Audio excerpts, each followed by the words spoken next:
folks, I'm back! Today, I've got so much to say, so much to talk about, but I have little time to say it in. So therefore, I'm going to try and keep it short, sharp and sweet. Well, not necessarily. I like it.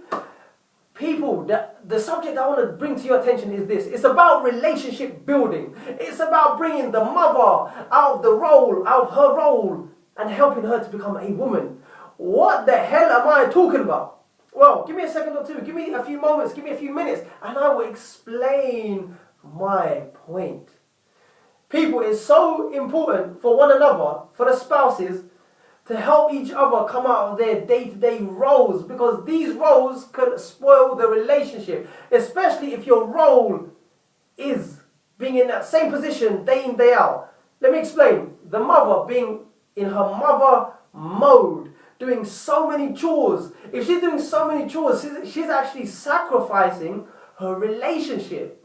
Because when you do so many chores, your relationship tends to drop, it tends to fail because you're not communicating and connecting. So therefore it will suffer. The father, for example, he goes out and works. So the role of the father is the provider. He has to go out and work. So because he's going out and working and he's coming back home, his relationship is suffering because of the fact that he's not doing extra bits to lessen the burden and to connect and communicate with the spouse. This is what I'm trying to say. You can't stay in the same role for so long. The father needs to help the mother to come out of her mother role, help her to become a woman and have a relationship with him. And the woman needs to help the father to come out the father role, to come out the workaholic role, and to have a relationship with him. Yeah. So, this is the thing that I want to try and bring to your attention. It's about not staying in one role for too long, especially when it comes down to your relationship being sacrificed.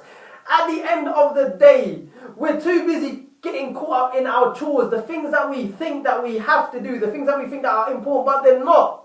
Because how many of us out there are working on the relationship? How many of us out there are helping each other lessen the burden, lessen the stresses, lightening the load, and also improve the quality of our communication and our connection with one another? That's what it's about, people. The whole idea of being together in a relationship is to relate to one another. Not do chores, because chores are going to stress the hell out of you. Chores are always going to be around for as long as you live. There's always something that needs to be done. But if you have that focus in the forefront, then your relationship is going to get spoiled. That's what it's about, people. This is the thing that I want to try and bring to your attention. Don't highlight, don't prioritize and put the chores on a pedestal. Because it's not worth it. Because if you do that, you're going to have a failed and broken down relationship.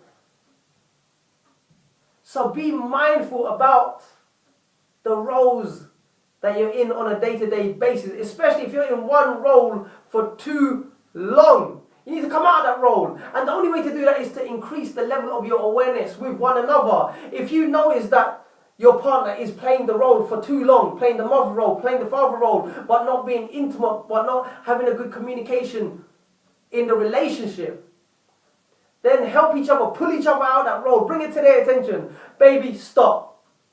Let's just take a bit of time out and spend it together. Let's just have a meaningful conversation. Let's just have a light conversation. If you get too caught up in these chores, you'll find it difficult to just have a light conversation.